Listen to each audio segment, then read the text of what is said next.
മുഖ്യമന്ത്രി പിണറായി വിജയനെതിരെ പരോക്ഷ വിമർശനവുമായി ഇടത് സഹയാത്രികനും എംപിയുമായിരുന്ന സെബാസ്റ്റ്യൻ പോൾ പിണറായി വിജയൻ ഒന്നും വായിക്കുന്നില്ല, പലരും പറഞ്ഞു കേൾക്കുന്നതാണ് അദ്ദേഹം അറിയുന്നതെന്നും സെബാസ്റ്റ്യൻ പോൾ വിമർശിച്ചു. 24 ഡിജിറ്റലിന് നൽകിയ പ്രത്യേക അഭിമുഖത്തിലായിരുന്നു പരാമർശം.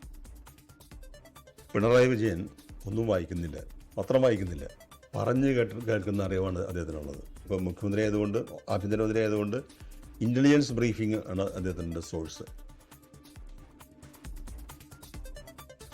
പാർട്ടിയുടെ രീതി അനുസരിച്ച് പാർട്ടി സെക്രട്ടറിക്ക് താഴെ മുഖ്യമന്ത്രി വരാൻ പാടുള്ളൂ. മുഖ്യമന്ത്രിയുടെ ഓഫീസിന് പ്രാമുഖ്യം വരുന്നുവെന്ന് പറയുന്നത് BJP രീതിയാണെന്നും സെബാസ്റ്റ്യൻ പോൾ തുറന്നടിച്ചു.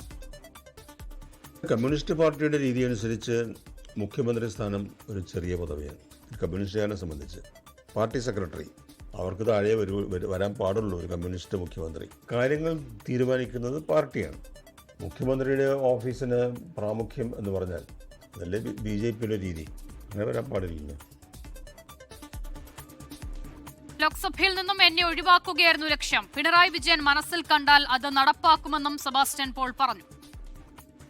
അപ്പോൾ ലോക്സഭയിൽ നിന്ന് തന്നെ ഒഴിവാക്കുക, അവിടെ മറ്റാർക്കോ മത്സരിക്കാനുള്ള സൗകര്യം ഉണ്ടാക്കുക. പിണറായി വിജയൻ പറയണ്ട, മനസ്സിൽ കണ്ടാൽ മതി. പിന്നെ അതിനെ ഒന്ന് എതിർക്കാനായിട്ട് ഇവിടെ ആരും ഉണ്ടാവില്ല. ലോകത്തെവിടെയായാലും ഏത് സമയത്തും 24 വാർത്തകളും ഓഗ്മെന്റഡ് റിയാലിറ്റി പാക്കേജുകളും എക്സ്പ്ലെയിനറുകളും വിശദമായി കാണാൻ ഞങ്ങളുടെ യൂട്യൂബ് ചാനൽ നിങ്ങൾക്ക് സബ്സ്ക്രൈബ് ചെയ്യാം.